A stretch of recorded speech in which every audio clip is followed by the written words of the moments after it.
अगर आप भी केमिकल वाले शैम्पू लगा कर तंग आ चुके हैं और आपके बाल जो हैं वो बहुत ज़्यादा रफ़ हो चुके हैं तो अपने पैसों को बचाएं और केमिकल फ्री शैम्पू घर में बनाएं। इसके साथ साथ ही अपने बालों को बहुत ही खूबसूरत और नरम और मुलायम बनाएं। बिस्मिल्लाहिर्रहमानिर्रहीम, अस्सलाम वालेकुम, welcome back to my channel. कैसे हैं आप सब? आई होप आप सब बिल्कुल खैरियत से होंगे। अल्हम्दुलिल्लाह मैं भी बिल्कुल ठीक हूँ जी। तो चलते हैं आज की रेमेडी की तरफ। आज की रेमेडी में मैं आपको एक बहुत ही ज़बरदस्त शैम्पू बनाना सिखाऊंगी जिसके यूज़ से आपके जो बाल हैं वो मजबूत भी होंगे, घने भी होंगे और साथ ही साथ आपके बाल बहुत ही खूबसूरत और लंबे भी होंगे। और सबसे अच्छी बात यह है कि आप ये जो शैम्पू है होममेड शैम्पू है ना ये वाला, तो आप इसको अपने बच्चों के सर पे भी अप्लाई कर सकते हैं। जो छोटे बच्चे होते हैं आप उनको लगाएं, उनके बाल भी बहुत ही प्यारे और घने होंगे। आजकल होता क्या है, हम कोई भी शैम्पू ले लें उसमें केमिकल ज़रूर होते हैं, चाहे वो बेबी शैम्पू हो या बड़ों का हो या फिर कोई भी हो, उसमें केमिकल ज़रूर होते हैं जो कि हमारे बच्चों के लिए सही नहीं है। आप छोटे बच्चों को ये होममेड शैम्पू घर में बनाएं और बहुत ही ज़बरदस्त रिज़ल्ट हैं। आपके जो बच्चों के बाल हैं वो बहुत घने और मज़बूत भी होंगे, उनकी ग्रोथ बहुत अच्छी होगी। आप ये शैम्पू अपने बच्चों को भी लगा सकते हैं। ख़ुद को तो फ़ायदा होगा ही होगा, साथ में आपके बच्चों को भी इस शैम्पू का फ़ायदा होगा। यहाँ पे हमने लिए हैं आंवले, रीठे और सिकाकाई। आप देख सकते हैं मैंने कितनी क्वांटिटी में उसको लिया है। आप अपने बालों के हिसाब से लीजिए, आप जितना बनाकर उसको ज़्यादा टाइम के लिए रखना चाहते हैं तो आप ज़्यादा बना लीजिए। आप इसको बनाकर स्टोर कर सकते हैं ईज़िली, आपके ये 2-3 महीने निकल सकता है, ये ख़राब नहीं होगा। ये इसको आप स्टोर कर सकते हैं, इसलिए आप अपने मतलब क्वांटिटी के हिसाब से बना लीजिए। और उसके अलावा मैंने इसमें डालना है ये मेथी दाना। उसके बाद 1 टीस्पून मैंने इसमें ऐड किया है कलवंजी मेथी दाना। ये तो आपको पता है आपके बालों को कितना मजबूत करता है, आपके बालों की ग्रोथ करता है।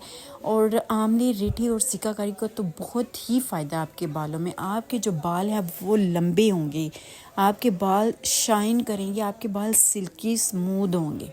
साथ ही मैंने इसमें 2-3 कड़ी पत्ते के ऐड किए हैं, उनको छोटा छोटा मैंने टुकड़ों में काट लिया है। और अब यहाँ पे मैंने एक खाली पैन ले लिया है, उसमें तमाम चीज़ों को ऐड करूँगी। और आप देखिए कि ये तमाम चीज़ें जो हैं ये हमारे बालों के लिए बहुत ही फ़ायदेमंद हैं।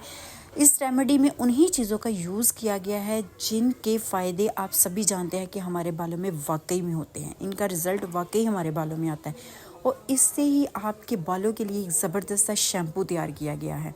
आप देखें यहाँ पे मैंने इसमें तकरीबन 1 बड़ा गिलास पानी का ऐड किया है। पानी ऐड करने के बाद अच्छे से इन तमाम चीज़ों को मैं मिक्स कर लूँगी।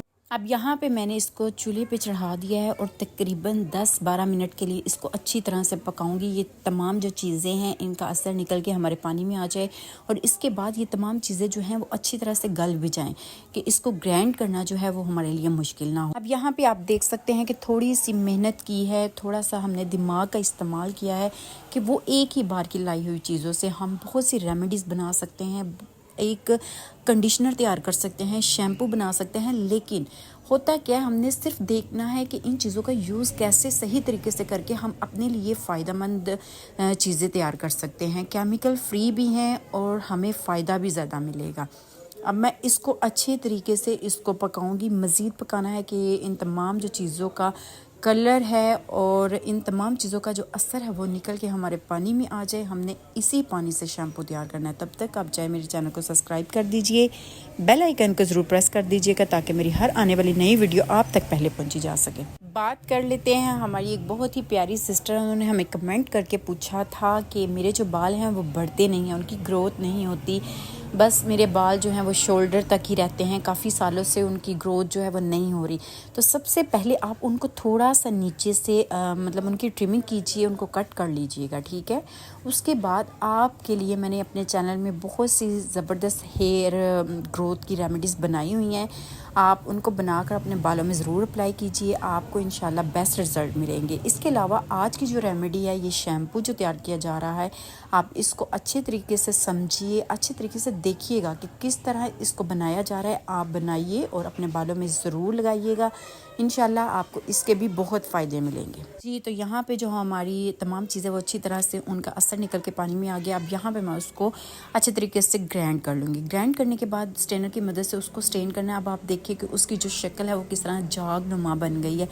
अब ये वाक़ई में मतलब ना इसमें एक शैम्पू नुमा ही चीज़ मुझे लग रही थी कि देखिए कितनी झाग उसमें बन गई। अभी मैंने इसमें कोई शैम्पू बेस ऐड नहीं की, सिर्फ वही चीज़ें जो मैं लाइव आपके सामने आपको दिखा के बना रही हूँ, उन्हीं चीज़ों को मैंने पहले पकाया और उसके बाद मैंने उसको ग्राइंड किया है। अब यहाँ पे मैं उसको स्ट्रेनर की मदद से स्ट्रेन करके अच्छे तरीके से स्ट्रेन करूँगी कि उसके जो मोटे ज़रात हैं वो ऊपर ही रह जाए। अच्छा, तो बात हो रही थी इस शैम्पू की। आपने इस शैम्पू को अपने बालों में मुसलसल लगाना है। ये नहीं करना कि आज ये लगाया तो कल कोई और लगा लेना है, नहीं।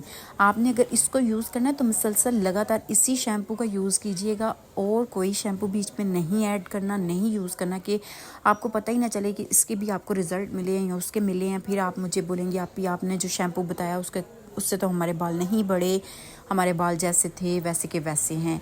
लेकिन आपने इसी का मुसलसल यूज़ करना है, कोई और शैम्पू नहीं यूज़ करना। उसके बाद जी स्टेन करने के बाद मैं दोबारा से इसको चूल्हे पे चढ़ा रही हूँ कि अच्छे तरीके से फिर से मैं इसको पकाऊंगी, इन तमाम चीज़ों का जो मतलब कच्चापन है। और उसके बाद ये जो थोड़ा लिक्विड फॉर्म है ना, इसको मैं थोड़ा सा थिक कर लूँगी। करने का मकसद ये है कि इसकी जो शक्ल है वो हमारे शैम्पू की तरह हो जाए। ज़्यादा पतला होगा तो वो हमें भी लगाने में मसला होगा कि ये बहुत ही ज़्यादा पतला सा है। जिस तरह शैम्पू की एक कंडीशन होती है ना, सेम हमने उसी कंडीशन में इसको बना के रखना है। यहाँ पे अच्छे तरीके से इसको पकाना है कि इसकी जो थिकनेस है वो थोड़ी सी आ जाए। अब आप देखिए ये कि होम रेमेडीज़ होती हैं, इनमें केमिकल नहीं होता, बिल्कुल हम आपके सामने बनाते हैं, इसमें कोई भी केमिकल वाली चीज़ हम नहीं ऐड करते। तो इन चीज़ों का जो असर होता है वो कैसे होना है, एक बार यूज़ करने से नहीं होता कि इधर हमने शैम्पू तैयार किया, उधर हमने अपने बालों में लगाया तो हमारे जो बाल हैं वो बहुत सिल्की स्मूथ हो गए। हाँ, वो केमिकल वाले जो हम शैम्पू लगाते हैं उनका असर फौरी होता है। हमारे जो बाल हैं वो कुछ टाइम के लिए सॉफ्ट रहते हैं, बाद में क्या होता है वो फिर से दोबारा जड़नुमा आ जाते हैं। लेकिन इस शैम्पू के इस्तेमाल से क्या होगा, जब आप इसका यूज़ करेंगे आपको मुसलसल और परमानेंट रिज़ल्ट मिलेंगे। मतलब आपके बालों की जो स्मूथनेस है, आपके बालों की ग्रोथ है, आपके बाल जो हैं वो बहुत लंबे हो रहे हैं। उसके बाद आपके जो नए बाल उग रहे हैं वो परमानेंट रहेंगे, ना कि सिर्फ कुछ टाइम के लिए। लेकिन सबसे अहम बात ये होती है कि हमने इन रेमेडीज़ को यकीन के साथ यूज़ करना है। ये नहीं होता कि मतलब कोई जादू चल रहा है जी, एक बार लगाने से नहीं हुआ तो आप फटाफट से कमेंट कर देते हैं ये फेक है, इसको नहीं यूज़ करें। हम बार बार अपनी रेमेडीज़ का बताते हैं कि इसको मुसलसल यूज़ करना है, बार बार यूज़ करना है, तभी आपको इसके रिज़ल्ट नज़र आएंगे। हाँ, फिर अगर आप इसको महीने में मतलब बार बार यूज़ कर रहे हैं, 1 महीना हो गया, तब रिज़ल्ट ना मिले, तब आप आके हमसे पूछ सकते हैं कि आपने जो रेमेडी बताई थी वो नहीं असर की, फिर हम आपको बताएंगे। जी, तो यहाँ पे हमारा जो शैम्पू है वो तैयार हो चुका है। अब मज़ीद ये ठंडा होगा तो ये थोड़ा थोड़ा थिक होता जाएगा। अब ये गरम गरम है ना, इसलिए आपको थोड़ा पतला लग रहा है, लेकिन जब ये ठंडा होगा थोड़ा थिकनेस में आ जाएगा।